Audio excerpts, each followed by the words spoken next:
సిరివారు ఒగ్రాని special చింతపండు, టమాటా, onion, మిర్చి, జీలకర్ర, ఆవాలు. జీలకర్ర ఎర్రగా కావాలంట, ఇట్లా ఎర్రగా ఉంటే తినరంట. ఫస్ట్ ఆవాలు జీలకర్ర, ఆవాలు జీలకర్ర చిటపటలు ఆడాలి. తర్వాత ఆనియన్, తర్వాత పచ్చిమిర్చి, తర్వాత కరివేపాకు, తర్వాత కొత్తిమీర, తర్వాత టమాటా, తర్వాత చింతపండు నీళ్ళు పోసి బాగా మరగబెట్టేదా. దాంట్లో పాలు పెరుగు వేస్తారా?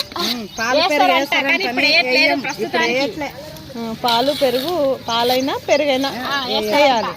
రెండు కూడా వేసుకుంటారంట నచ్చిన వాళ్ళు రెండు కూడా వేసుకుంటారు. లేకపోతే తినేటప్పుడు కూడా పెరుగు వేసుకొని తినొచ్చు. దీంట్లో ఇక ఒగ్రాని అంటే బొరుగులు వేయాలి. నిమ్మకాయ. ఇది సిరివారి ఒగ్రాని స్పెషల్.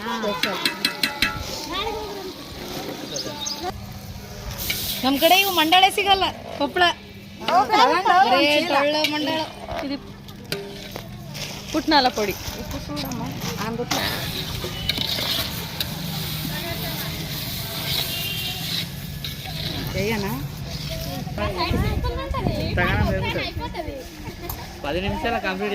అదే నేను అదే అనుకున్నా, అంత తొందరగా అయిపోతుంది అనుకున్నా. ఏంది ఇంకా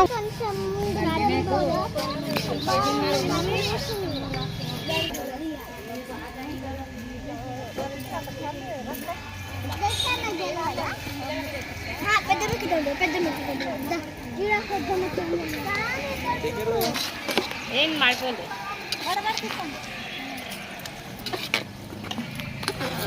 చెంచా బరువు తక్కువ.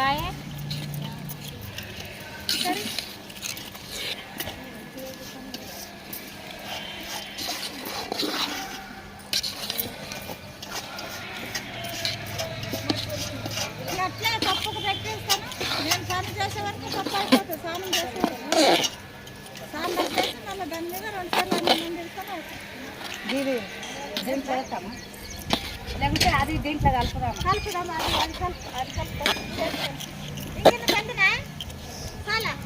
వెయ్యాలి దాంట్లో, అది ఎక్కువైంది.